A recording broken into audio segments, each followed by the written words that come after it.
दक्षिण दिशा की ओर जब हनुमान चलने लगे तो उनके साथ अगद, जाम्बवंत, नल, नील और अन्य वीर वानर भी थे। ये दल विशाल था, लेकिन उनमें से किसी को भी यह निश्चित जानकारी नहीं थी कि सीता माता कहाँ है। हनुमान के मन में अनेक विचार थे। वह जानते थे कि प्रभु श्री राम का कार्य छोटा नहीं है, ये कार्य संपूर्ण धर्म की रक्षा से जुड़ा है। हर कदम सोच समझकर उठाना होगा।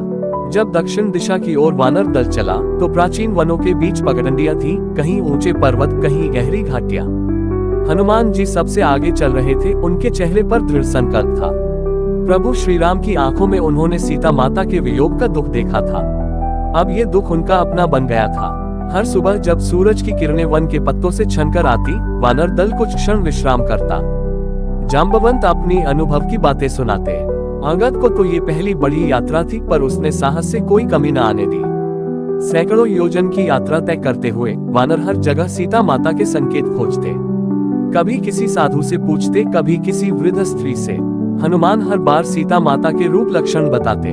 भक्तिपूर्ण मुखमंडल, वह दुख में भी शांत रहती हैं। क्या तुमने ऐसी कोई स्त्री कहीं देखी है? उत्तर हर बार न में आता। फिर भी हनुमान का साहस नहीं टूटा। कई दिन, कई रातों की थकान के बाद जब दल समुद्र के किनारे पहुंचा, वहां दूर दूर तक सिर्फ लहरें थी। वानर दल बैठ गया। अगद ने कहा, अब क्या करें? हम समुद्र पार कैसे जाएं? सीता माता शायद वहीं हैं, पर कोई मार्ग नहीं दिखता। सब हताश हो गए। कुछ वानरों ने कहा, अब तो समय समाप्त हो गया, हमें लौट जाना चाहिए। प्रभु राम को क्या उत्तर देंगे? हनुमान भी मौन थे, वह विचार में डूबे थे।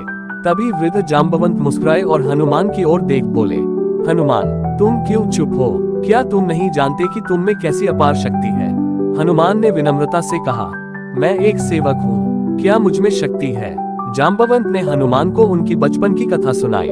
कैसे उन्होंने बचपन में सूर्य को फल समझकर निगल लिया था, कैसे देवताओं ने उन्हें आशीर्वाद दिए थे, गति, शक्ति, बुद्धि और पराक्रम का। वह बोले, तुम्हारी शक्ति सोई हुई है हनुमान, अब समय है जागने का। तुम ही वह हो जो समुद्र पार कर सकते हो, तुम ही वह हो जो सीता माता तक पहुंच सकते हो। जैसे ही जाम्बवंत ने हनुमान को स्मरण कराया, हनुमान की चेतना जाग उठी। उनका शरीर विशाल होने लगा, नेत्रों में तेज भर गया। उन्होंने आकाश की ओर देखा और हाथ जोड़कर कहा, हे प्रभु श्री राम, हे पवन देव, मुझे शक्ति दो कि मैं ये कार्य पूर्ण कर सकूं। फिर उन्होंने पर्वत की चोटी पर चढ़कर विशाल रूप धारण किया। सब वानरों ने जयघोष किया, जय श्री राम। हनुमान ने दक्षिण दिशा की ओर देखा, जहां लंका थी। उन्होंने प्रभु राम का नाम लिया और एक महान छलांग लगाए। हनुमान समुद्र के ऊपर उड़ते गए। लहरें नीचे गर्जन करने लगी। समुद्र देव ने उन्हें प्रणाम किया। पहले सुरसा आई, नागमाता, जो राह रोककर बोली, हे वानर, कोई इस मार्ग से नहीं जा सकता, पहले मेरे मुख में प्रवेश करो। हनुमान ने सूझबूझ दिखाए, बड़े होकर उसके मुख में गए, फिर छोटे होकर बाहर निकल आए। फिर सिंहिका आई, छाया पकड़ने वाली। उसने हनुमान की परछाई पकड़ी, उन्हें रोकने की कोशिश की। हनुमान ने तीव्र वेग से आक्रमण किया और उसका अंत किया।